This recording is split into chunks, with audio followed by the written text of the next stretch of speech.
I'm glad to be here tonight to talk about vegetable pests and problems, especially as we are getting ready to jump into this year's gardening season. So hopefully you'll all take away some ideas and tips, tricks to help you have a more successful garden this year. So I'm going to go ahead and get my screen shared here. So does that look okay, Julie? Yes, that looks great. Thank you. Great. So as Julie said, I am a horticulture agent here with K-State Research and Extension, Sedgwick County. My emphasis is on food crops. So that's fruits, vegetables, herbs, things like that in general. And just a quick little, PSA, K-State Research and Extension is part of Kansas State University, and we are committed to serving our entire community. So let's jump into our topic for tonight. And I want to start by, instead of going right into some of the specific pest problems that you may face, I want to talk about some general pest control practices. And when I say pest control, I mean anything that is causing you problems in your garden. So sometimes you say pests and you assume that it means insect pests, but in general, pest control could refer to pesky weeds, which we're not going to cover a whole lot tonight, but it could be pesky diseases, disease pathogens. It could also be pesky or pesty Kansas weather conditions. So all of those things are pests and problems that we face. And the best way to control and manage all of our problems that we face in our garden is by prevention. If we can do things in our gardening practices that are going to prevent us from having a problem, that is much more effective than trying to fix it after the fact. So some of our general pest control practices that we want to encourage. The first one is sanitation. So that means everything from cleaning up your garden at the end of the year. So if you haven't yet cleaned up your garden from last year, don't delay, do it right away. And next year, maybe clean up your garden a little bit earlier, after the growing season is over. Sanitation also might mean removing weeds from areas around your garden that can harbor pests or things like that.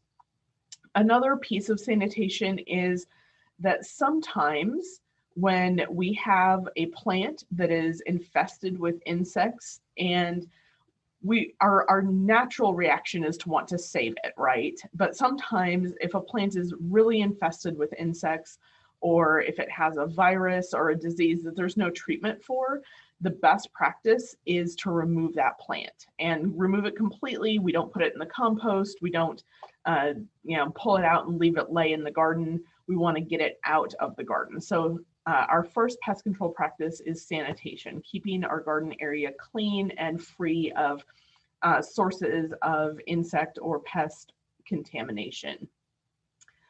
Another pest control practice that you may wonder, why is this a pest control practice, is appropriate plant spacings. So that means that we're not crowding our plants. We are putting them in the garden at the right distance from each other so that they can grow appropriately. Or when we're planting seeds, we're planting them at the correct spacings or thinning out the seedlings to the correct spacings. And one of the reasons that is a huge pest control practice is because many of our diseases are caused by splashing water or high humidity in the plant canopy. And so by having good plant spacings that promote airflow, all of those things are going to reduce our incidences of disease. The next pest control practice that we encourage is a combination of either crop rotation or cover crops or both. Crop rotation is the idea that you're not planting the same crop in the same spot year after year. So for some of you, that's probably easier than others. If you've got a very small garden area, you may not have a lot of choices in crop rotation. If you have a larger garden, I'd encourage you, don't plant your potatoes in the same spot every year. Don't plant your tomatoes in the same spot every year. Don't plant your squash in the same spot every year. Keep moving them around. That's called crop rotation. And that is helpful because it prevents insects and diseases from building up in the soil and in that part of the garden to the best that we can manage it. Definitely going to have more benefit in a larger garden than a small garden, but every little bit helps. And then cover crops are they have several benefits, but one of the benefits of cover crops is that there are certain types of cover crops you can plant that will help suppress diseases or break insect cycles. They're plants that the insects or diseases don't like as well. And so if you have a time that your garden is going to be fallow, meaning you don't have any vegetables in it, you can put a cover crop in for a period of time. And sometimes that will help with some of your pest control challenges. So those are some pretty advanced things to do, but minimally, the crop rotation if you can do it.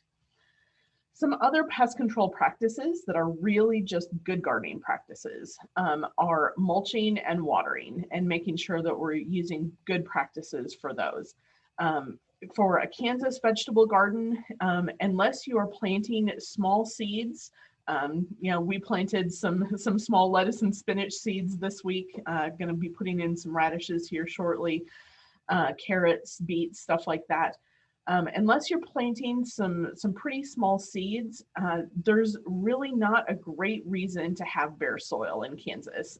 We want to have good mulch cover on our vegetable gardens to the best of our ability. Straw, leaves, all kinds of mulch options, but that is going to help keep our plants off the bare soil. It's going to help protect our soil from water evaporation and reduce our water needs. Lots of great benefits from good quality mulching practices. And then watering practices. So many of our plant struggles come from too much water, not enough water, too much water at the wrong time, or not enough water at the wrong time. Or water being applied inappropriately. So, a lot of our vegetables, again, diseases are spread by splashing water. And so we really encourage you to use drip irrigation, or you're watering, you're watering the soil, not the plant. You don't want to get water on the plant, and that's going to reduce a lot of your disease challenges. So overall, everything that we're doing with pest control is designed to minimize our plant stress. We want healthy plants that are experiencing good soil fertility, good soil health. They're not excess water, not too little water, appropriate plant spacings. Everything we can do to minimize our plant stress is going to increase plant health and reduce the incidence that we experience of pests and problems in our garden. The last pest control practice that I'm going to recommend is regular scouting. And this is particularly critical for those of you that want to use organic practices in your garden. It's important for everyone, no question, but especially if you are desiring to use organic practices to control pests and diseases, regular scouting is important. And by regular scouting, I typically mean walking and looking at your plants on a regular basis. If you can't do it every day, at least every other day, because insects and diseases can crop up very quickly. Problems can increase quickly. So we need to be keeping a close eye on our plants for signs of insects, signs of diseases, so that we can manage those problems as soon as possible and prevent things from getting out of control. So if you've never done a lot of scouting, essentially one of the things that I remember from a master gardener saying a number of years ago that I've always kept with me is, he said to take your morning coffee out to your garden and just wander through the garden and look at your plants while you're drinking your morning coffee. And that is the best way to get a sense of what your plants should look like, And if something isn't looking quite right, you'll see changes almost immediately. And it really trains you in that skill of observation to look for things that might be going wrong in your garden. One of the things that I get asked a lot, almost every presentation, and especially when we get into the realm of pests and problems, is about companion planting. And I know that the interest in companion planting has only been increasing. I know I've got folks that swear by certain combinations. And the challenge that I've found with companion planting is that best case scenario, the research is inconclusive.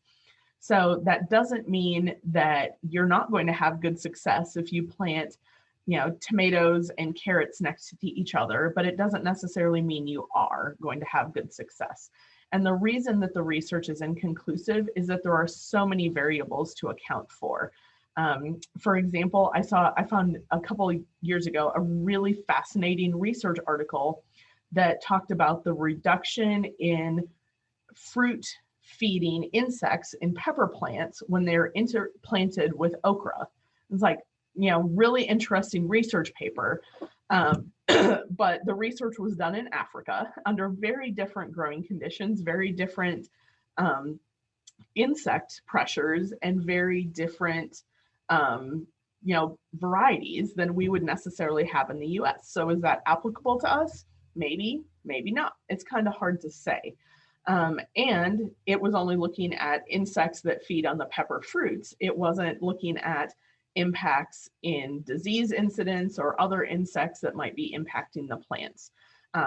So that is my struggle with companion planting. I don't have any good recommendations for you.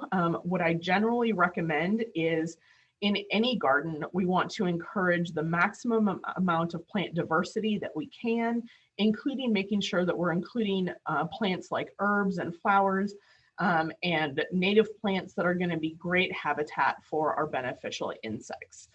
So if your goal is plant diversity, you're most likely going to see some benefits even in in that sort of situation. So that's kind of my little spiel on companion planting. I don't have any good recommendations, saying that plant this plant and this plant next to each other and it's going to prevent X, Y, and Z. As far as that goes, one of the really popular ones is, we're going to plant marigolds to prevent, thus and such insect. And, I'll say what my experience is with marigolds is every time you plant marigolds, you have provided a nice haven for spider mites, a great new home for spider mites. So that has been what I've experienced with marigolds, for example. So, if something doesn't work in your yard, make a note and try something different. And if something works really well for you, then go ahead and keep doing it. The important part is to observe yourself what is working in your garden rather than adhering to something really specific. Okay, so I noticed in the chat there's a question about good winter cover crops. One of the things that's a really easy cover crop for us in Kansas is actually winter wheat. It's widely available. It's going to be cheap seed. We know how it grows. It grows very well.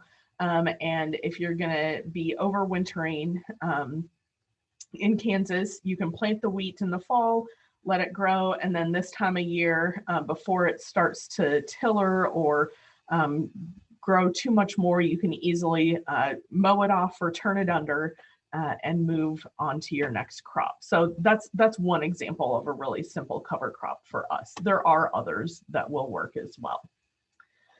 So I want to turn my attention first to insects because insects are one of the most problematic challenges that we face. And sometimes I would say have the fewest cultural controls or things we can do to prevent the insects.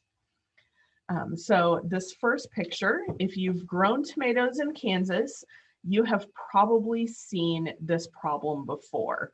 And there are a couple different things going on here, but the main one I want to look at is that kind of yellow and white, spotted, stippling appearance, a little bit of chlorosis between the veins. That's that yellowing between the veins. And if you look at that close up on your screen, you can kind of see those little white spots. So when you start to see injury like this is an early sign of spider mites. And sometimes, if you're not paying close attention to your garden and really checking your plants over on a regular basis, you may not see the spider mites until you're at the point where you're seeing webs and the leaves are almost yellow and brown, or even white sometimes. They've been so sucked dry.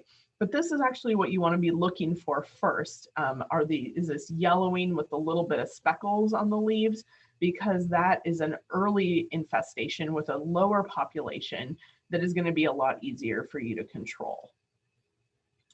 So spider mites are not technically insects. They're very small arachnids.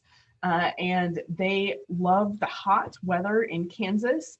Most folks that have a garden see spider mites to a certain extent for several weeks every summer as we get to kind of the hottest part of the summer. So they feed by sucking the juices out of plant leaves, which leads to that stippled appearance. Spider mites are typically on the undersides of the leaves. That's where they hang out. And so you have to look for the signs on the top of the leaves. You see that stippled appearance. Sometimes you can turn the leaves over and see a little bit of webbing or some very tiny insects showing up. But one of the best ways to test for spider mites, so if you see this symptom on your plant leaves, is to take a white sheet of paper, hold it under the leaf, and gently tap the leaf over the paper, and then hold the paper very still. And you should see some small dots on the paper. And if those dots start to crawl, those are actually the spider mites. So that's a really easy identification test for the spider mites when you're seeing that symptom. So if you've got spider mites, what are you going to do? One of the challenges with spider mites is in the heat of the summer, they reproduce extremely quickly. They usually are going to reproduce every 5 to 7 days, which means that the population is going to experience exponential growth on a weekly basis if you don't do anything. And that's one of the challenges that most gardeners have, is they don't catch the problem until the entire plant is infested. And then it's really difficult to get ahead of them. So with spider mites, you have a couple of options. One option is a hard stream of water. And that is basically, taking a hose with a spray nozzle, that hard stream of water. Usually by this point, your tomato plants are really tough. It's not going to hurt them. And you're going to just blast that plant with that hard stream of water, taking care to hit the undersides of the leaves. Remember, the mites are on the undersides of the leaves. And that is going to knock enough of the mites off. Often when they're sucking on the plant, that hard stream of water knocks them off. They can't get back onto the plant. And it often also kind of breaks off their mouth parts, leaving them in the plant. Seems a little bit gruesome, but then they're unable to continue feeding. So that hard stream of water is kind of our first line of defense, and it's going to work best when we've got a relatively low population. The other thing that you can use are horticultural oils or insecticidal soaps, and that's not like Dawn dish soap. Dawn dish soap is actually a detergent, not an insecticidal soap. Some interesting chemistry things going on there. So horticultural oils, insecticidal soaps, things like neem oil, insecticidal soaps with fatty acids, those types of products. They are organic products, very low toxicity. And if you spray them on your plants, taking care to get the undersides of the leaves, you want to coat the insects, and that's actually going to cause them to die. So it's a contact sort of situation. So whatever method you choose, or some combination thereof, because the reproduction is so fast with spider mites, and neither method works very well on the eggs, you usually have to do that every 5 to 7 days during the peak heat of the summer to stay ahead of the spider mites. I'll be really honest, most years, if my plants are nice and healthy and they're still putting on good growth, of new growth at the top, I don't stress a whole lot about spider mites. I just let them have their have their fun with my plants. The plants look a little sad, but they're still alive and they put on new growth when it gets cooler and the spider mite reproduction slows down, and then I get another flush of tomatoes. So I tend to not stress about it a whole lot, but you can certainly have plants die from excessive spider mites on the plant. So you may want to do some sort of control for sure on those plants. Our next insect, kind of similar to spider mites, but a little bit different in some ways, is this guy. And if you look close, this is on a spinach plant, and you see lots of these green dudes all over, and then there's a few that are black with wings. So this is really interesting. These are aphids, probably one of the most common garden insects that you're going to run across, and they can be really irritating, but in a lot of cases, they're not super problematic until their population gets really high. The thing that's interesting about this picture is those black aphids with the wings. Most aphids do not have wings, and they just reproduce parthenocarpically. It's asexual reproduction, but every so often, if they think they're going to need a new food source, they'll have sexual reproduction where they have winged aphids that then go fly off to find another host plant and another food source. So kind of interesting with the aphids and how they do that. So aphids can also reproduce very quickly, and they feed by sucking on the juices of the plants. In general, most of the time when we see problems with aphids, it's in the early spring or in the fall on leafy greens or root vegetables or things like that. There are different species of aphids, however, and so occasionally we see in the middle of the summer, we see melon aphids. And melon aphids are going to be common on vining plants. So cucumbers, melons, cantaloupe, a little less common on watermelon, but definitely like cantaloupe, cucumbers, sometimes on squash plants and things like that. So almost all of our common garden insecticides are going to kill aphids, including a lot of your organic products like neem oil, horticultural soaps of fatty acids, and horticultural oils, things like that. So almost everything is going to kill aphids. The one thing I want you to be aware of, so this picture, this is actually these melon aphids. You can see it's on it's a cucumber plant, and it is coated. So this is one of those circumstances where sometimes those melon aphids crop up so quickly you don't catch them. If I have a cucumber plant that is so coated with aphids that it's like, I just pull it out. Trying to treat it at that point is almost impossible. But it's also really interesting too, because when you have some aphids going on in your garden, you end up with these other guys in there. So you can see the ladybug, the lady beetle, which is happily feeding away on the aphids. But then you've also got these couple other guys that look a little bit like alligators, and those are ladybug larvae. So they are immature forms of ladybugs, and they feed heavily on aphids in order to grow and pupate. So sometimes, if the aphids aren't bothering you a whole lot and the plants seem to be doing okay, it's not a bad thing to just kind of let nature do its thing and let the other insects feed on the aphids, and so on and so forth. So automatically reaching for an insecticide is not always the best choice. You kind of have to judge a little bit the stage of the plant and what you're harvesting, and all of those different things as well. Our next insect challenge. So I do see a question in the chat box about a pyrethroid for mite and aphid control on tomato plants. So pyrethroids are a really interesting situation. So pyrethroids, there's pyrethrins, which are organic versions.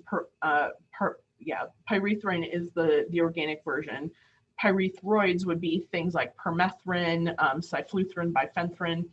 Both the organic and the synthetic versions will work fine on aphids. Almost a little, the synthetic version is almost a little overpowering for what you need on an aphid. But the challenge with pyrethroids, and in fact with almost any insecticide that you choose to use, is they are not effective against spider mites. Pyrethroids, in fact, kill all of the beneficial insects. And then you are left with actually an increase in your spider mite population because the insecticide killed off all of the things that were feeding on the mites, and then you have a higher mite population. So if you've got plants that you're concerned about with spider mites, you actually really want to avoid using any broad spectrum insecticides, particularly synthetic ones, if you can at all avoid it, because it's not going to help you out with the spider mites at all. Okay, so this next picture, we're still on tomatoes. I know many of you are probably growing tomatoes, and so a lot of my top 20 are things that affect tomatoes because they have a lot of challenges sometimes. So in this picture, you're seeing some little kind of white spots that in some cases are creating holes in the leaves. And so you see those, and then circled in red, I've got a couple of little black guys, and those are beetles. They're flea beetles. And flea beetles are problematic on tomatoes to a certain extent. What they're really devastating on, though, is eggplant. So some of you know me, some of you don't. I'm not an eggplant fan. So in most cases, if the flea beetles are eating the eggplant down to the ground, I'm like, go flea beetles. But some of you may like your eggplant. So good thing to be aware that flea beetles can be really challenging on eggplant. And they can also be a problem on some of our leafy greens that are in the brassica family. So like things like bok choy or mizuna, sometimes, cabbages, not the thicker ones, not as much, but the thinner leaves, definitely, you can see flea beetle damage on those.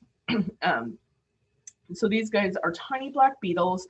They're most common in the early spring or in the fall.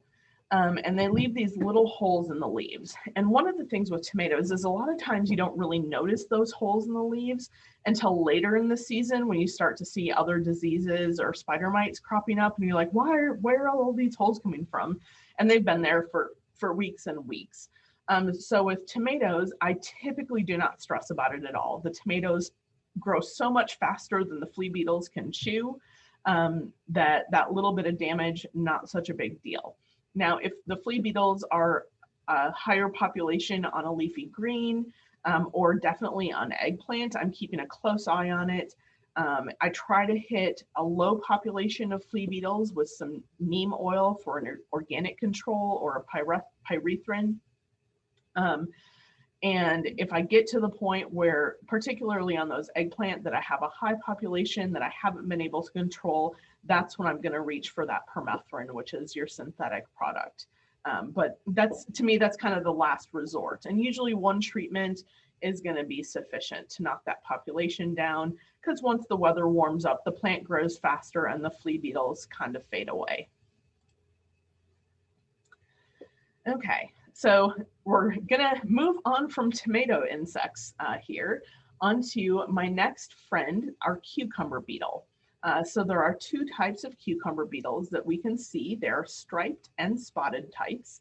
And I really enjoyed this insect from the photographic value. They're really beautiful from a picture taking standpoint, but not so beautiful from a vegetable garden standpoint. So as you can probably guess, cucumber beetles feed heavily on cucumber plants. They can also be problematic on cantaloupe, less of a problem on watermelons and squashes, although if they don't have any other food source, they may take a nibble. And if they're high population and they're really hungry, I've occasionally seen cucumber beetles chowing down on things like kale and other leafy greens and stuff like that. But their first choice by far are our vining crops. So the young seedlings are especially susceptible. And that's because one beetle or two beetles can chew a young seedling down to literally nothing in 24 hours. I remember when I was just out of college, I was working on a farm, and over Memorial Day weekend, like the Friday before Memorial Day, we transplanted a whole bunch of cucumbers out into a field. And then we had a long weekend. Like people were on tap to water, but we weren't scouting anything out. And we all came in Tuesday morning, and all of the cucumber seedlings were eaten down to nothing. Nothing salvageable, just gone due to cucumber beetles. So young plants, they can eat the whole darn thing. Larger plants, they're just going to munch on the leaves, make some holes, be kind of a nuisance. But you can also start to see particularly with cucumbers, later on in the growing season, you'll see damage on the fruit. They tend to feed on the flowers or on the young fruit when they're starting to set with the flowers. And then you'll see this weird scarring and sometimes curving with some brown scarring on the fruit later in the season. And that is typically caused by cucumber beetle feeding during the fruit set period. The other challenge that we see with cucumber beetle is that it is a vector for bacterial wilt disease. And I don't remember if I have bacterial wilts later on in the slide set or not, but that is a bacterial wilt disease, particularly for melons, for cantaloupe, and occasionally for cucumbers, where the whole plant just wilts down. It looks a lot like squash vine borer damage, but if it's not a squash plant, it's probably bacterial wilt. Cucumber beetles are very difficult to control, particularly with organic methods. So up till now, I've really been advocating for, low impact organic products. Neem oil will knock cucumber beetles back a little bit. Pyrethrin is a little bit stronger and is still organic and going to have some effect on cucumber beetles. But if you've got a situation where you've got a high population level or a low tolerance for injury or damage, you may need to reach for a synthetic product like the permethrin, cyfluthrin, one of those synthetic pyrethroids. Next on our list are grasshoppers. If you've had grasshoppers in your garden, I know last summer I had some grasshoppers causing problems. They can be just so destructive. And if you've gardened in Kansas over a period of years, grasshoppers, like a lot of things in Kansas, tend to go in cycles. And so they're often worse during drought summers. So, crossing my fingers that 2021 is not like 2011. With the weather conditions, but kind of keep that in mind, that is a challenge with grasshoppers. And the best way to control grasshoppers is when they're immature, when they're in those wingless stages, so they can't just fly away. Because that's one of the challenges is most insecticides, you either have to have the insect touched by the insecticide or they have to consume enough for them to be killed. And so when your pests can fly away from you, it makes it really difficult to control them. Kind of the same challenge with the cucumber beetles, but even more because grasshoppers hop as well, not just fly. So if you see little tiny grasshoppers in your garden, that is the time to control them. Organic products are really challenging with grasshoppers. There are some, I always forget what they're called, the spore type products that you can feed the immature ones, but again, they only work on the immatures that are going to prevent their further growth and development. Otherwise, you're looking at synthetic products for the most part, permethrin, cyfluthrin, Sevin, things like that.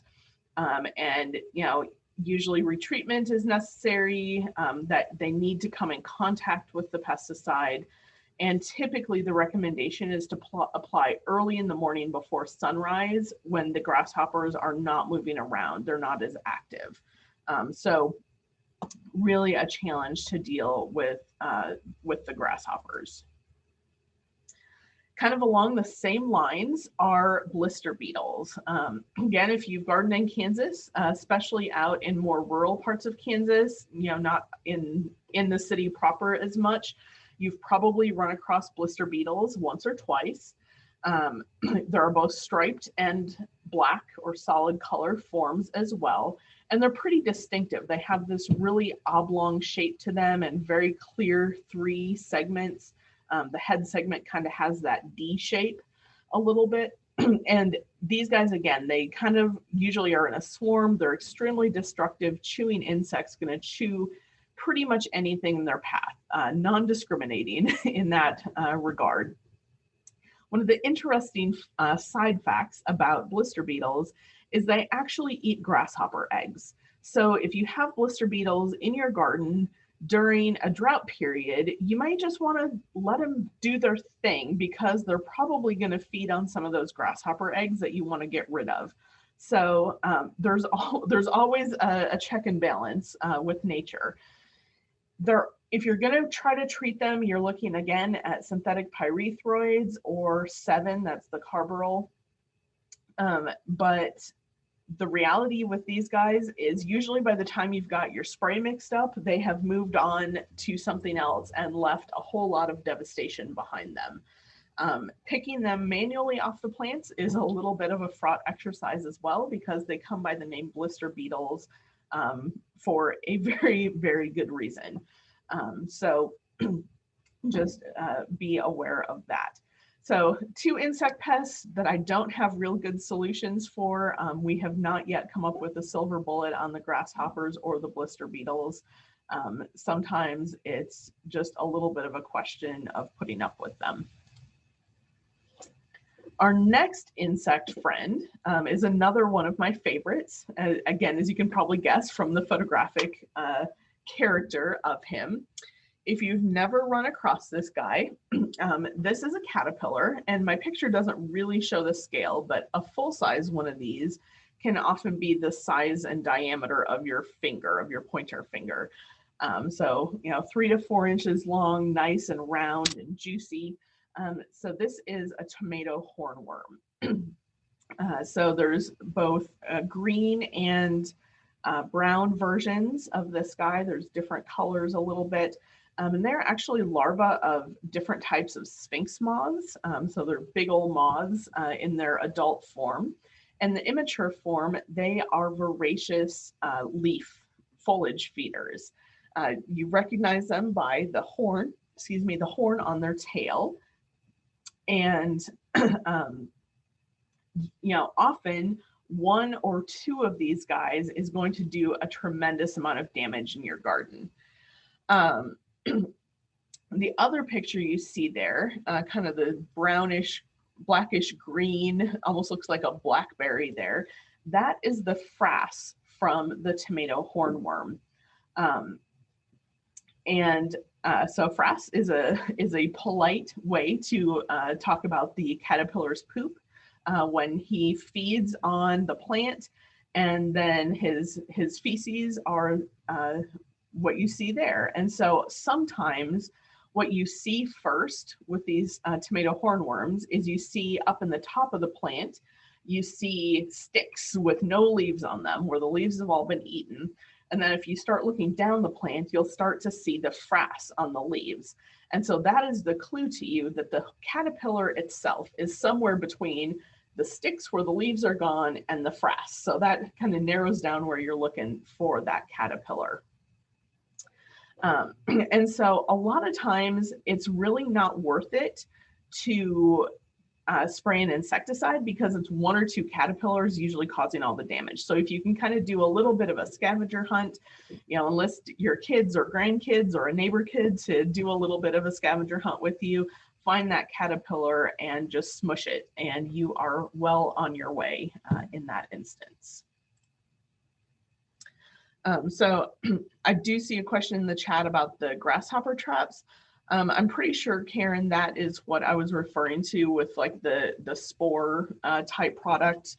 I think the grasshopper traps it's usually got a poison or something that they consume as how that works, kind of like an ant bait or something like that. Okay, our next pest which is probably beyond maybe the spider mites, is our most infamous vegetable garden pest, is a squash vine borer. And so we see dozens of these samples and questions come into our hotline every single year. And typically what happens is you have your squash plant, and the first couple times it happens, it's like, well, it's looking a little wilty in the heat of the day. And so you water, you're like, well, maybe it needs some water. So you water it. And then it just progressively gets worse and worse until it's wilting for more and more. And, water doesn't seem to help it. And then the plant just up and collapses. And so that is almost always when you're dealing with a squash or a pumpkin, it's going to be squash vine borer. So squash vine borer is a caterpillar. It's a larva of a moth. So in this slide, you can see the caterpillar boring into the stem, kind of an ugly guy. You can see the adult moths, so black and orange moths. And then the bottom right-hand picture, kind of that red circle, this is low down on a squash plant. You can see kind of these coppery colored specks, and those are actually the eggs of the squash vine borer. And so the way this insect works is the adult moths typically come out, so they pupate in the soil. The pupal cases overwinter in the soil. The adults hatch out usually in the later part of May. It depends a little bit on the warmth of the spring, but usually kind of around Memorial Day for us here in southern Kansas is when those adults are going to come out, and they start flying around, and then they lay their eggs on the base of the squash plant. And again, depending on the weather, anywhere from 7 to 14 days after they lay the eggs, those larvae are going to hatch out, and within a few hours, they are going to eat their way into the stem of the squash plant. And then they just continue to feed on the inside of the squash plant, which ultimately results in them chewing up the vascular tissue. And so the plant can't get the nutrients and the water it needs from the soil to the top of the plant, resulting in that gradual wilting, especially in the heat of the day, lower plant vigor, and then ultimately collapse because the plant has starved because of that insect in the stem of the plant. And so if you're going to use an insecticide as a control, the key is that the larva has to come in contact with it sometime between when the eggs hatch out and when it bores into the stem. And that creates a real challenge for control with insecticides because you only have a few hours of a window. So let's talk about some other options that you may have with squash vine borers. So one of the things that we've tried in our demonstration garden is to use row covers. So putting row cover over the squash plants and pairing that with something called a parthenocarpic squash. So that's a variety that will set fruit without pollination. The couple parthenocarpic squashes we tried, we weren't super impressed with. They only set fruit about 40 to 50% of the time, and the rest just rotted. So I didn't feel like we really gained a whole lot from that practice. The next thing is just to use the row cover and to remove the row cover when the bloom window starts. So usually it's not going to start blooming until sometime, the middle of June, depending on the year. And so by putting the row cover over the plant, you're going to prevent the insects from getting to the squash. Now, the catch with using row cover is that it only works if you're rotating where your squash is planted. Because if you're planting your squash in the same spot every year or a very similar spot every year, then what you are in fact doing with that row cover is you are creating a nice little greenhouse effect for your squash vine borer adults to come out and be completely protected from birds and other predators and things like that. So the row cover is only going to work if you are able to rotate where your squash is planted from one year to the next, so that the adults are not going to pupate out of the soil and be right there with your squash plants. So the row covers work pretty well from the standpoint that they keep the vine borers off of the plants until they are pretty mature. And that is going to buy you a little bit longer productivity before it becomes a problem, and may even prevent some of the worst effects.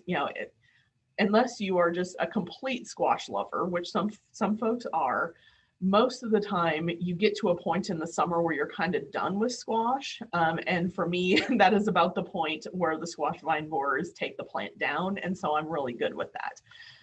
But if you are wanting to keep having those plants, one of the things you could also consider is doing multiple plantings so that as the plants succumb to the squash vine borer, you've got more plants under row covers that are ready to kind of take over production. So there's some methods like that you can use.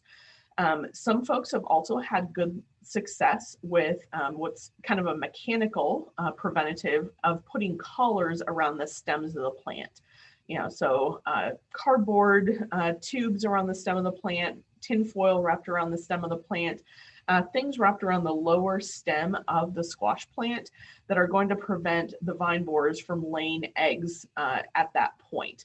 So it doesn't prevent them from laying eggs further up in the plant, but it's not necessarily going to be far enough down the stem that it's going to kill the whole plant. It may just kill a side branch or things like that. The other thing that's kind of interesting, some folks have good success kind of doing surgery, slitting the stem, pulling the caterpillar out, and then putting soil over the stem of the plant. I feel like that's, kind of a dicey proposition sometimes. I think it is going to work sometimes, but not every time. And it's going to depend a lot on the health of your plant overall and the soil and exactly where in the stem the caterpillar is and things like that. If you are looking at insecticide control options with squash vine borer, the best organic option is something called spinosad, and it does work pretty well on caterpillars. The reason it's better than Bacillus thuringiensis or BT, which is also an organic product, is that it has a little bit longer residual, because if the insecticide isn't still there when the caterpillar comes out, it's not going to work. And the spinosad is a little less problematic for other beneficial insects as well. Permethrin and 7 are, your broad spectrum conventional products. They will work. You have to spray frequently, like every 7 days. And you also have to be real careful with your application timings and things like that, both because of not wanting to get the product on any fruit that's going to be harvested, and also the broad spectrum. So they're going to be killing your pollinators and your other beneficials as well. So you want to be really, really cautious with that. So this is a picture of what that row cover situation looks like. This is a number of years ago, just like I said, putting a row cover on some hoops to let the plants grow until they're ready to bloom. We did cover the parthenocarpic. The last technique, I guess I would say, as far as squash vine borer goes, is to consider some resistant varieties. And there's not very many of them, but there are some varieties that are more tolerant of squash vine borer. They are mostly the species Cucurbita muscata and Cucurbita mixta. So those are butternut squashes, cushaw squashes, and there's this really neat Italian heirloom called tromboncino. It gets about 3 to 4 feet long, and you can eat it immature, kind of in that zucchini stage. It is a little bit different flavor profile than a traditional zucchini, so you need to be prepared for that. But it is quite tolerant of squash vine borer. There are other resistances to be concerned about, powdery mildew resistance, and we're going to talk about squash bugs here as well. So butternut and some other things. The cushaw squashes also have good squash bug resistance, which is nice also when we're dealing with our bugs. The last thing I'm just going to show you, it's kind of interesting, And people get really confused by this. I should probably just take this slide out. This is what's called a pheromone trap for squash vine borers. And a lot of times folks get really excited, like I can do a trap and it's going to get rid of them. That's not really how pheromone traps work. They don't actually get rid of the problem, but they are a really great tool for monitoring. So you can put these pheromone traps out, and they've got sticky glue on the bottom, and that little kind of brick red spot you can see, that's actually a pheromone that the squash vine borers recognize as like their mating pheromone. And so males and females can sense that. And so they go and land on the trap and get stuck in the glue. And it's a good way to kind of help figure out if there are squash vine borers active in your garden at a particular time.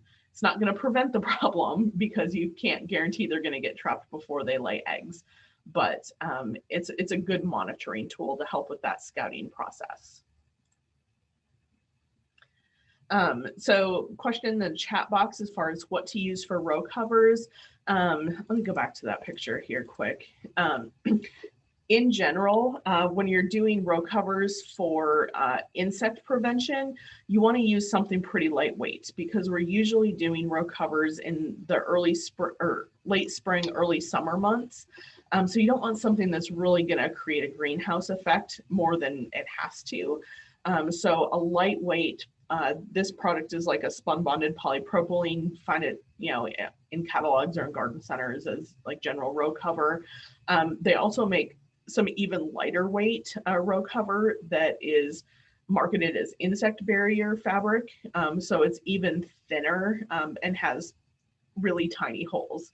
So, these row covers can be beneficial on a number of different insect prevention type situations, not just squash vine borer. Almost any of the insects we've talked about, row covers, except with the exception of spider mites and aphids, larger insects, row covers could be helpful from a preventative standpoint, assuming that they're not already overwintering in the soil where you're going to be planting. Okay, squash bug. This presentation is really death and destruction, so I hope you all were prepared for that. So again, if you've grown squash, you've probably dealt with squash bug, and we did look at some of those resistant varieties. The biggest challenge with squash bug is that once they're big, they're really difficult to control. So the eggs are typically laid on the undersides of your leaves, and they're usually in nice, neat rows. A lot of times they're near the V of the vein in the leaf. And so this is a place where scouting becomes really important. Just as you're walking through your garden, turn over some squash leaves, different leaves every day, and kind of keep an eye out for these eggs. Because if you can pick off the leaves with the eggs on them, you're going to delay your infestation as long as possible. The other thing to note with these guys is the bigger ones are really difficult to kill.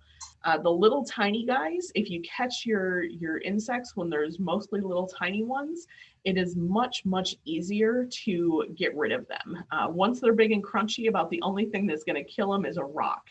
But the little ones, you have some options. So again, you can see wilty leaves, poor vigor on your plants. And from an organic standpoint, your neem oil or pyrethrin is going to work on the little guys. Once you get up to those bigger guys, you're going to have to use a synthetic product, the synthetic pyrethroid 7, something like that, to get any type of control. I would also say squash bug is another situation where you get to the point where you've just got so many insects and the plant is not looking healthy. You are honestly better off to pull that plant out, tie it up in a trash bag, toss it in the dumpster, let that area sit empty for a couple of weeks, and go back and plant something else into that space. Sometimes the best way to manage your garden productivity is to cut bait and move on to something else. Okay, I think this might be our last insect. We'll find out. Cabbage looper and imported cabbage worm. These are two, again, leaf chewers, green caterpillars that, no surprise, you most likely are going to see on cabbages, broccoli, cauliflower, kale, Brussels sprouts, things like that. Left unchecked, they can do lots and lots of damage. They're going to just chew those leaves up and make a big old mess, and leave you with some not very appetizing looking cabbage. So typically, a lot of times what we see are these white or yellow butterflies. Sometimes they have a dot on the wing. Those are your imported cabbage worm, loopers, butterflies. And it's a sign to keep an eye out for the itty bitty caterpillars. Again, often on the undersides of the leaves.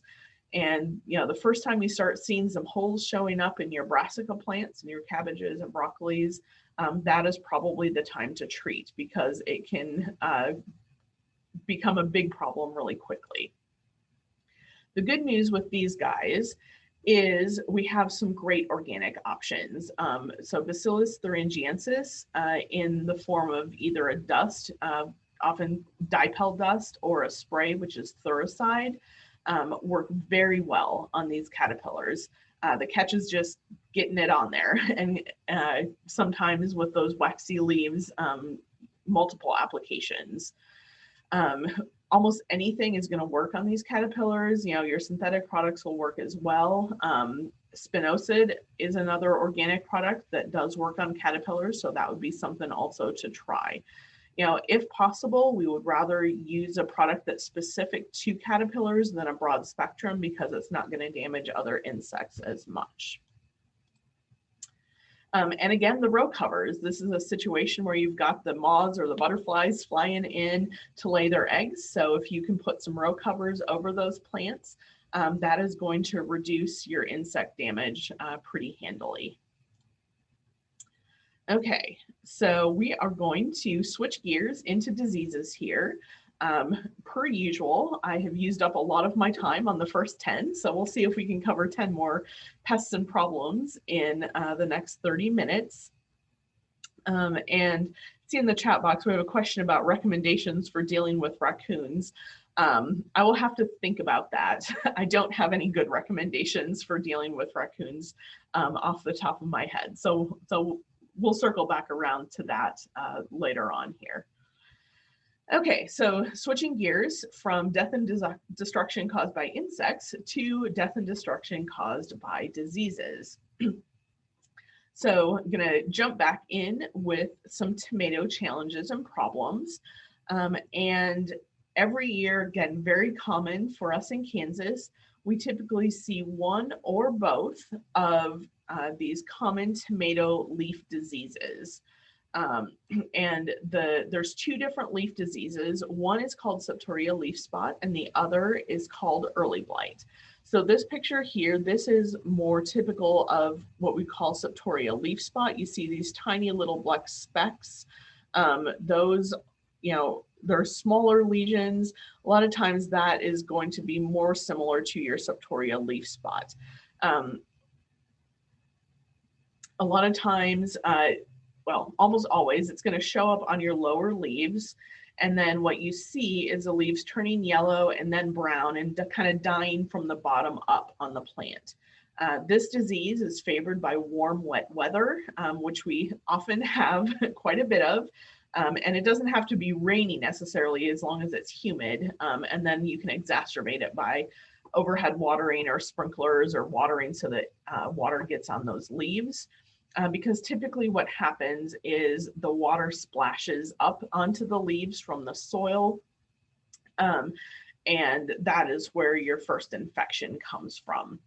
So some of the cultural recommendations that we make for dealing with septoria and our other leaf spot disease, which is early blight, and I'll show you that picture here on the next slide, is to get those tomato plants up off the ground. We want to cage or stake our tomato plants. We want to put a nice layer of clean mulch underneath those plants to prevent as much splashing as possible. We want to be rotating the part of our garden that our tomato plants are put in to help reduce the incidence of those diseases.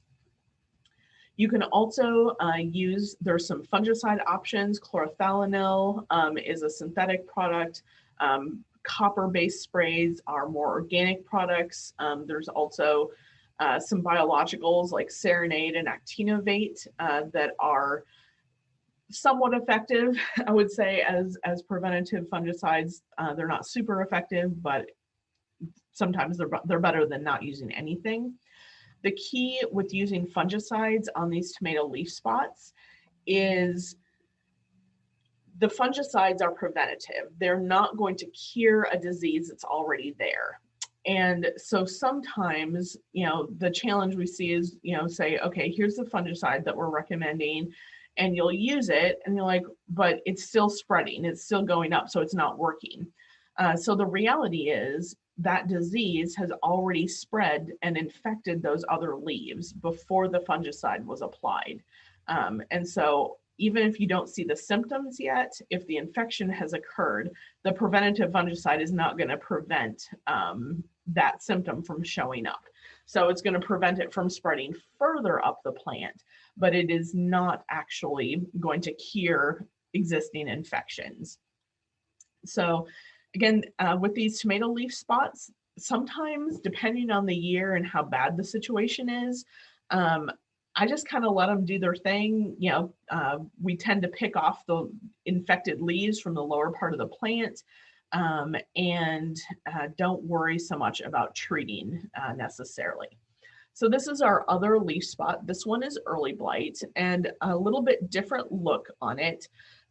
It's larger lesions, usually about 1/2 inch, sometimes a little more circular, sometimes a little more angular near the edge of the leaves. But again, it's still from the bottom of the plant moving upward. Lower leaves favored by wet, warm weather. Everything else is basically the same. So septoria and early blight. Some years we see one and not the other. Some years we see both.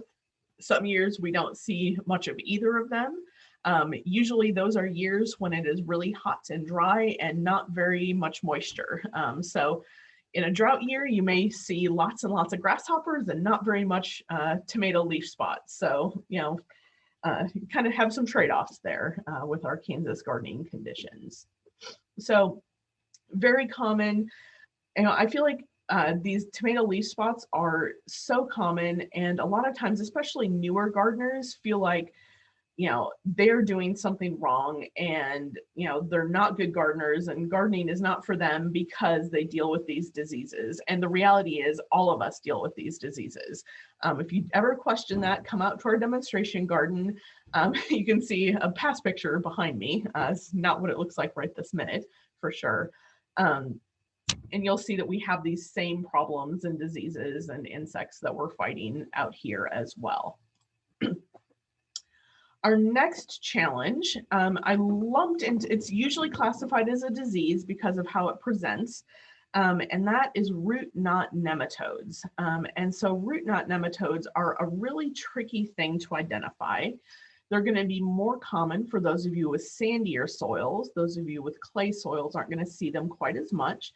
And for those of us in southern Kansas, this is more prevalent. If any of you are joining from points further, in the northern half of Kansas, you're not as likely to see root knot nematodes just because it gets a little bit colder most winters. So root knot nematodes are microscopic roundworms. They inhabit the soil, and there's actually many, many beneficial nematodes that live in the soil.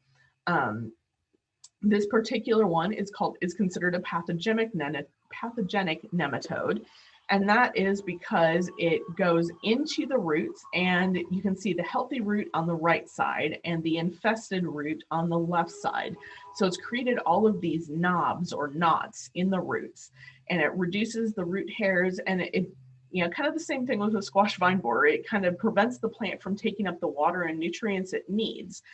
The challenge is, in this case, you're just usually looking at a plant that is stunted, it's not growing as well, maybe it's got some yellowing leaves, maybe the yield isn't as good, or particularly with like tomato plants, one of the things that you'll notice is that plant is the first one to get spider mites.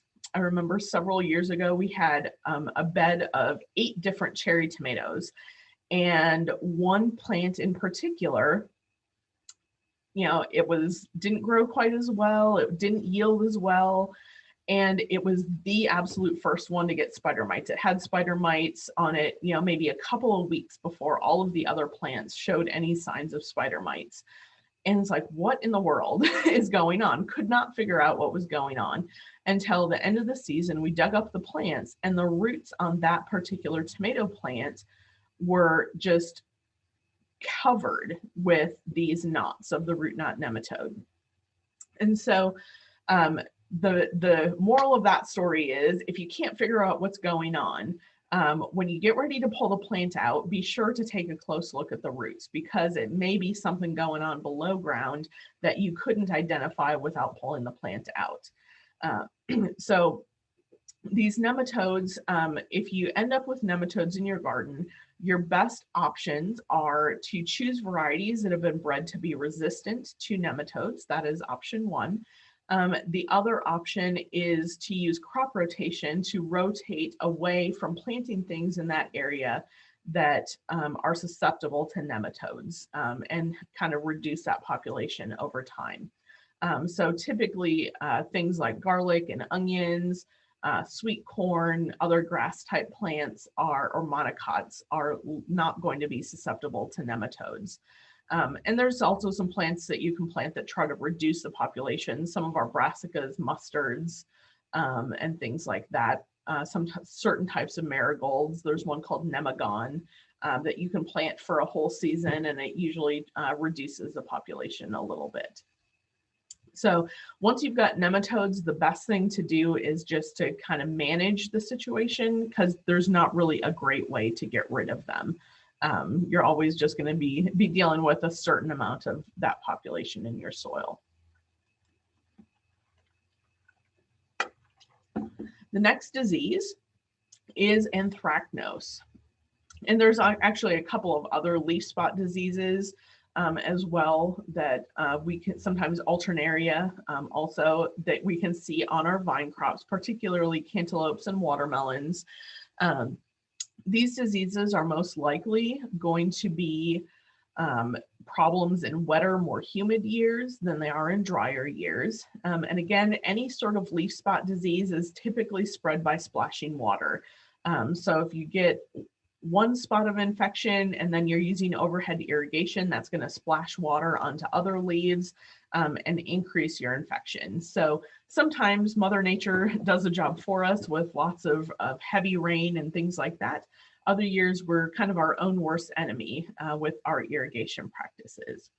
So most of these diseases our fungicide options for home gardeners are pretty limited.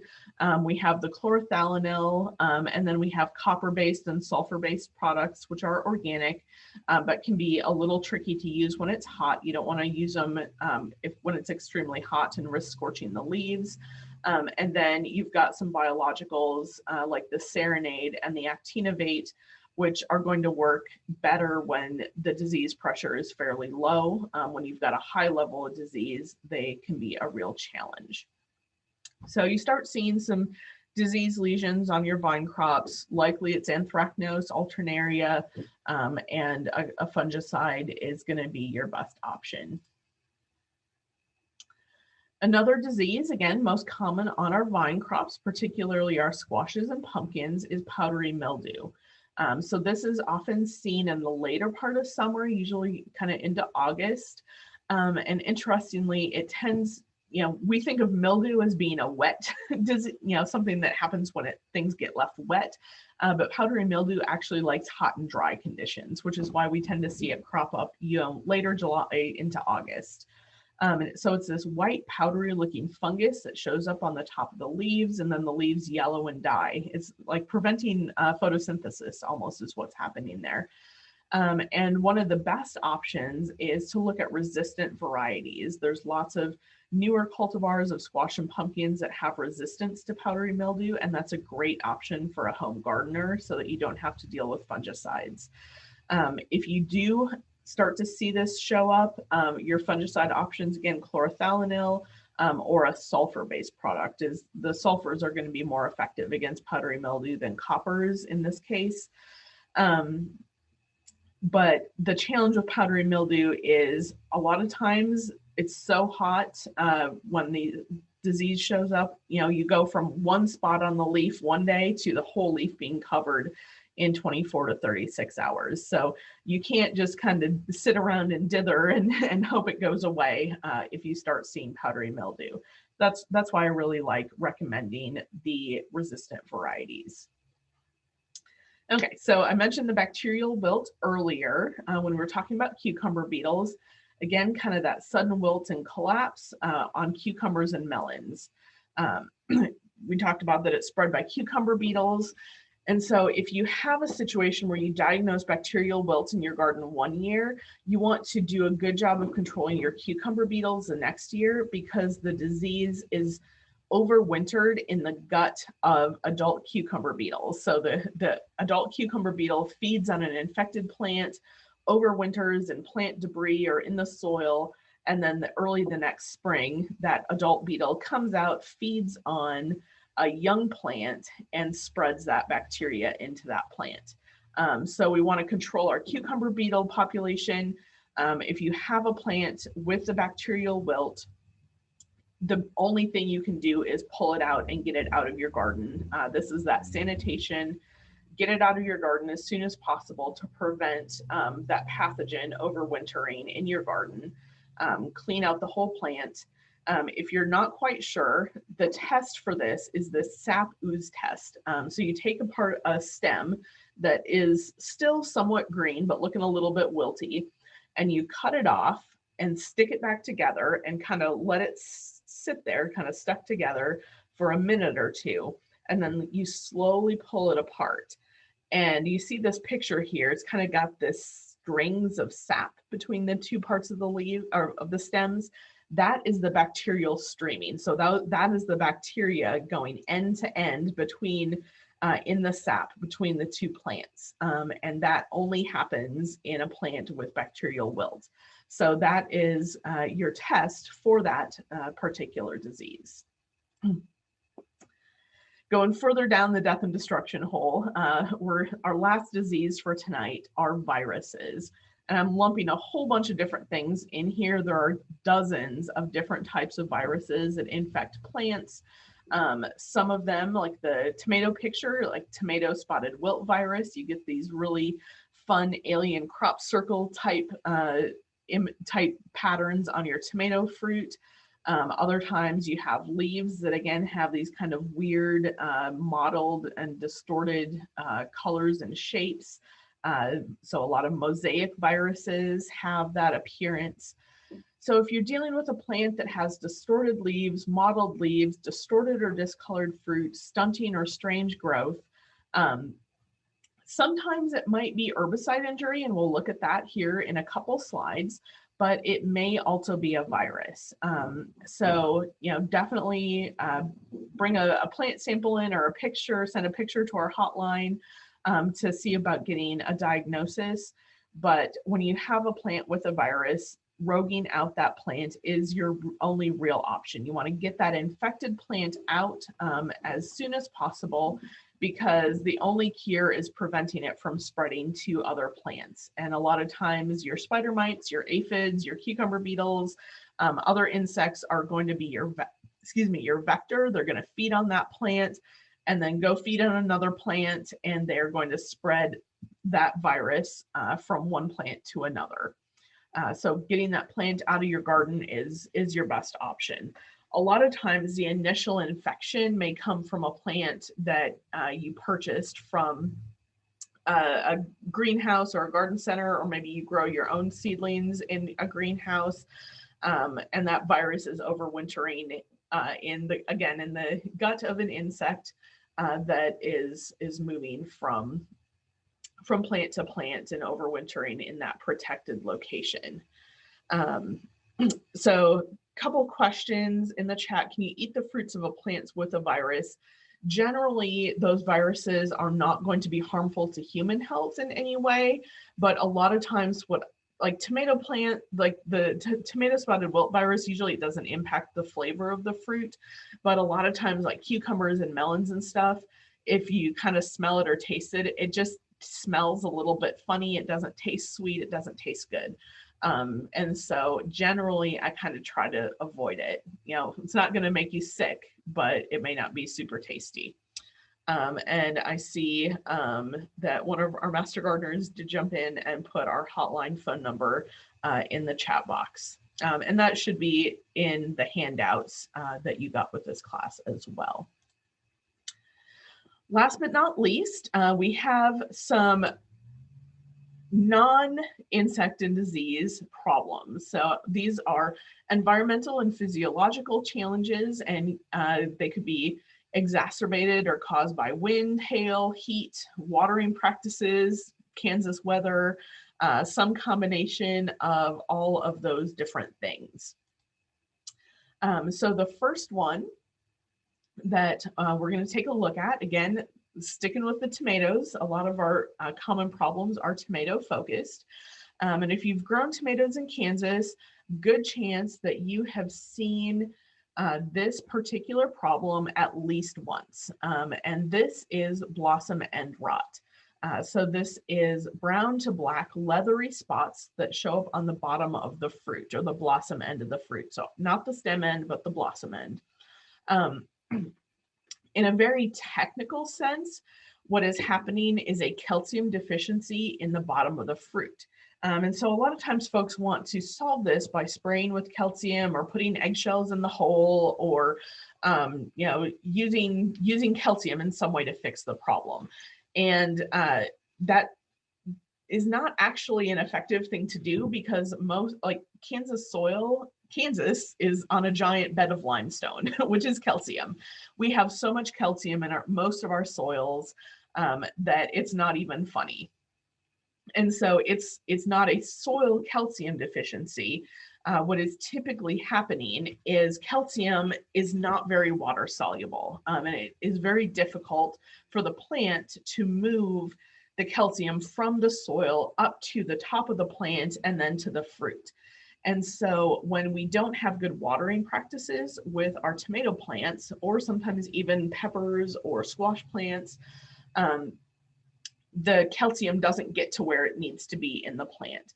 So most of the times what's actually going on is either you're not getting enough water on those plants to move that calcium to the blossom end,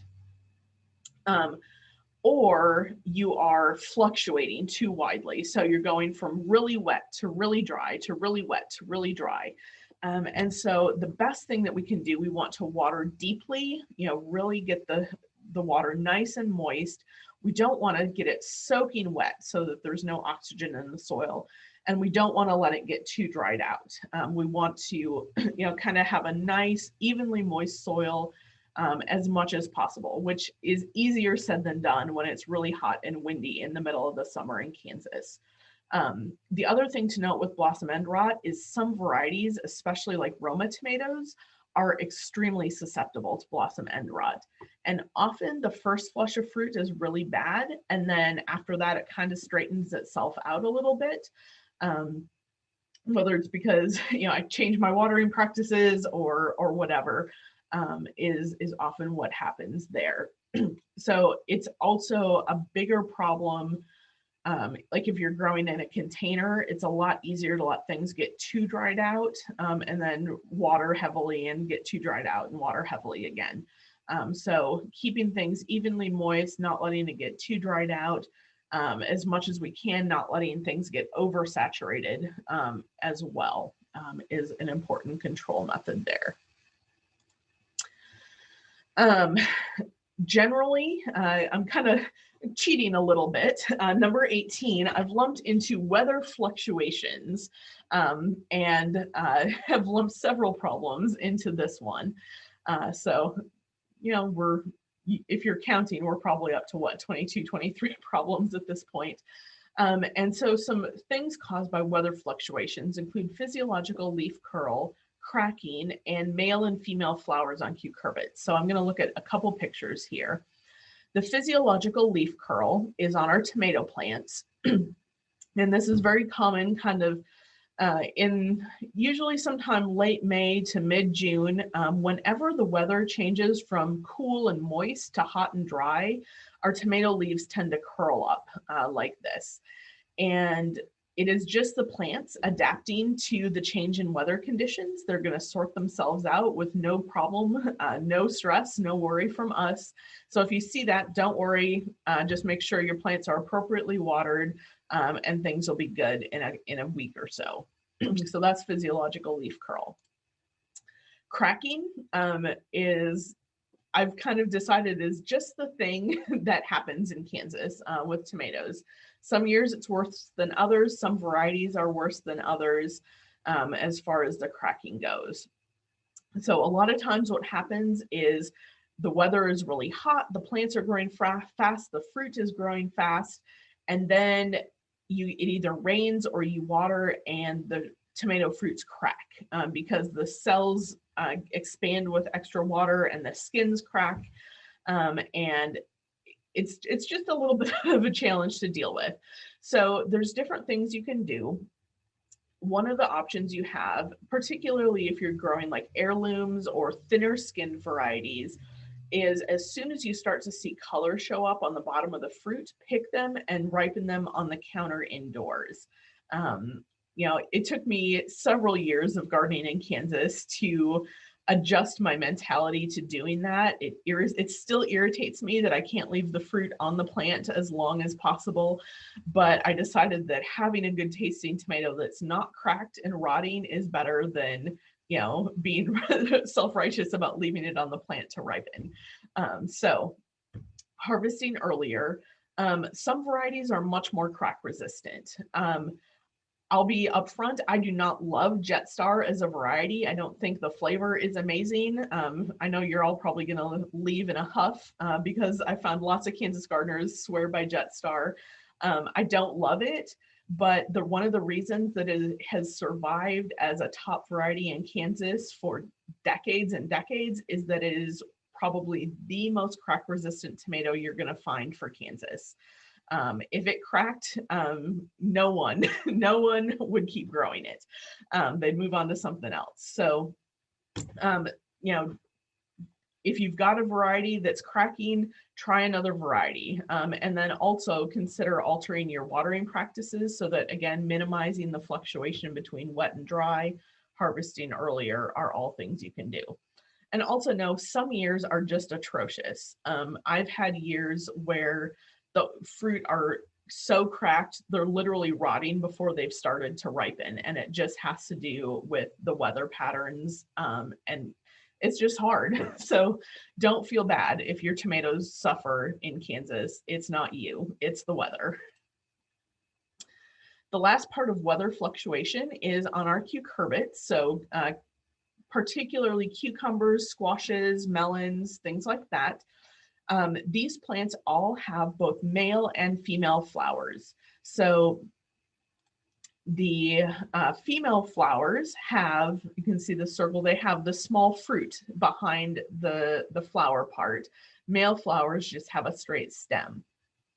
And so typically early in the season, you are going to have only male flowers and very few, if any, females. So we often get lots of calls on the hotline, like, my plants are blooming, but I'm not getting any fruit set. And many times they only have male flowers and only a couple or no females. And so you're not going to get fruit set until you have both male and female flowers open on the plant at the same time. And then one of the things that happens with our weather fluctuation is if the plants are stressed, and a lot of times in Kansas, that's heat stress, it might be drought stress, things like that, or both. The combination of both is particularly awful. The plant is trying to reproduce, it's trying to maximize the possibility of having a female fruit that's pollinated, that's going to set seed. And so it will put on a ton of male flowers and only a few female flowers until the conditions kind of normalize a little bit, and then it'll balance out a little bit more. So weather stress can reduce your yield and population on those cucurbits as well. Kind of along the same lines, if I haven't bashed Kansas weather enough, we'll cover hot weather as another vegetable garden problem. And again, primarily affecting tomatoes. That's the thing most people notice, but it will also affect beans. It can affect some of your vining plants to a certain extent. Certain things like okra and eggplant are pretty tolerant of hotter weather, but beans and tomatoes in particular, when you have daytime temperatures that are hotter, above 85 to 90, and your overnight temperatures are above 75, that often is a situation that prevents good pollination and results in a gap in fruit production. And many times we don't notice it until about a month later or a few weeks later, when our plants stop producing. We're like, what's going on? Well, if you think back, there was hot weather about 4 weeks ago. So sometimes that results in, in Kansas, we have maybe 2 weeks, 3 weeks, 4 weeks, 6 weeks, depending on the summer and the weather, where the tomato plants are hanging out and being green and having spider mites and annoying us and not producing anything until the weather cools down. They'll set fruit again for a fall flush. So again, it's not you, it's the weather. And we can also see, due to hot weather, we can see poor ripening, poor color development on the fruit, poor uniformity of ripening. There's a whole host of fruit disorders that kind of go along with that hot weather as well that we do not have time for tonight. So one of the things you can do, kind of keep an eye on with your tomato plants in particular, in this upper picture here, you can kind of see that it bloomed, and you can see like behind the flower, the stem is getting yellow. That means it didn't set and the flower is going to drop off. So that's what you can look for on your plant. Some of those fruit disorders that we'll also see due to weather conditions are things like yellow or green shoulder, blotchy ripening, gray wall, which is a little bit like sun scald, but not quite like sun scald, or the white core. And the white core is more common on some of your older varieties like Jetstar and things like that. So all of those fruit ripening disorders are caused by heat as well. And my last but not least problem in Kansas is 2,4-D or other broadleaf herbicide injury. I still call it 2,4-D, but I'm really just broadening it out to broadleaf herbicide injury. And when you're trying to describe it, it's really difficult descriptively to explain the difference between like physiological leaf curl or a virus or herbicide injury.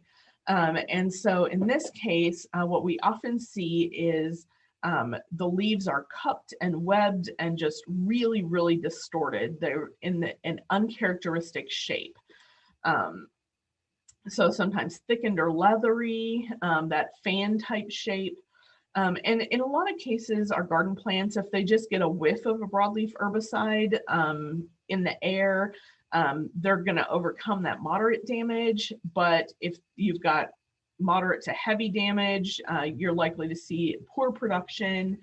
And sometimes your plants just aren't going to do anything at all. So you can certainly, sometimes the recommendation is just to pull them out, plant new plants, and hope for the best. Know that in the spring, when folks are treating for broadleaf weeds in their lawns, some of those herbicides can get on the wind in Kansas and spread for a few miles. So, it could have been someone that you don't even know miles away that sprayed an herbicide that's causing the problem for you in your yard. The other thing with broadleaf herbicides that I have seen more and more of is certain broadleaf herbicides are being used in pastures or hay fields, and then that hay or that pasture is fed to horses or cows, and then their manure is made into compost, and the particular characteristics of that herbicide and the way it interacts with the organic matter in the manure, it binds to it really tightly. And then gardeners get what they think is going to be really great horse or cow manure or compost to put into their garden, and it has just enough residual herbicide in it to cause damage to your garden plants. And so usually it's going to take about 12 months for that residual herbicide to degrade enough to be able to successfully grow plants again in that space. So, definitely see both drift and the organic matter based herbicide injury start, over the last 10 years have seen significantly more of the manure-based herbicide injury than before that point.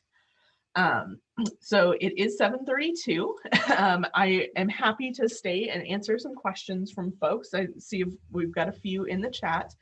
Encourage you always to check out other events that we've got going on at the Extension office. And it should be in your handouts that you got by email. But if you didn't, our hotline email address and phone number as well. You can take a look at that. So otherwise, I'm happy to answer some questions. And for those of you that have to jump off, thanks for joining us. I hope you picked up a few tips and didn't leave too depressed with all the opportunities for death and destruction. So some questions. What tomato do you like for taste? I'll be really honest, I get bored really easily with tomatoes, and I enjoy tomatoes, but I don't love tomatoes. So I like cherry tomatoes a lot. I like some of the yellow and orange and purple fruited cherry tomatoes really well. Things like chocolate cherry, sun gold, esterina, things like that. I enjoy quite a bit.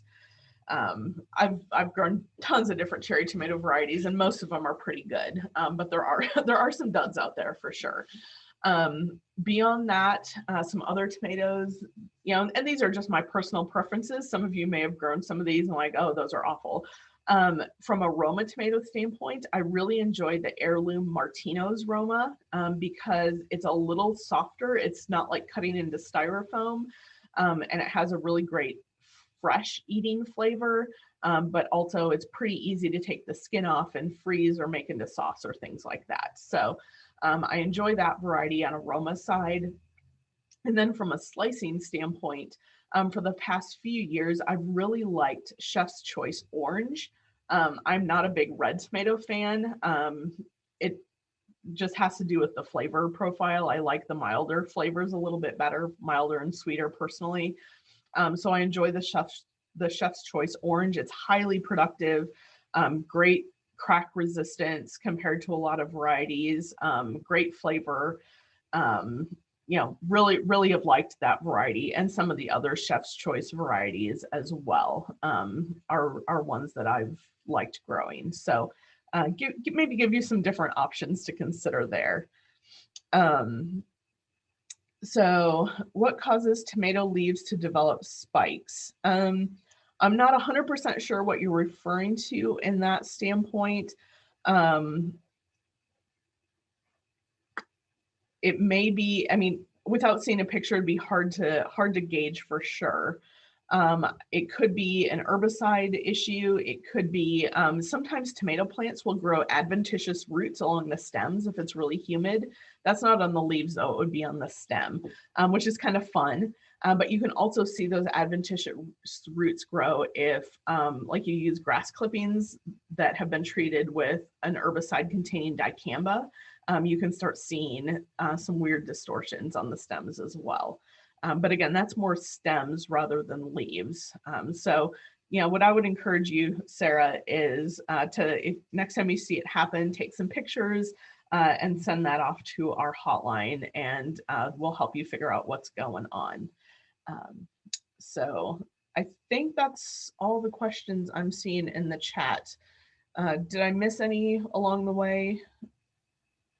Okay, so Sarah's seeing the spikes are developing after manure composted soil is added. So my gut says that you're probably seeing some kind of herbicide injury, but definitely take some pictures if you see it again, and we'll help you kind of figure that out. So any other questions or comments? Happy to take those. Okay, so we did have the couple wildlife, the how to deal with squirrels, how to deal with raccoons. There is no good solution to those pesty critters. Sometimes dogs, things like that can help keep them away, but we don't all have that option. I don't have that option. So sometimes like things like chicken wire or fencing can help. If you have a really determined raccoon or squirrel, sometimes you just have to let them go with it. I've got pictures of squirrels that have, stolen tomatoes out of the demo garden and hauled them up on top of the lattice work surrounding the garden. So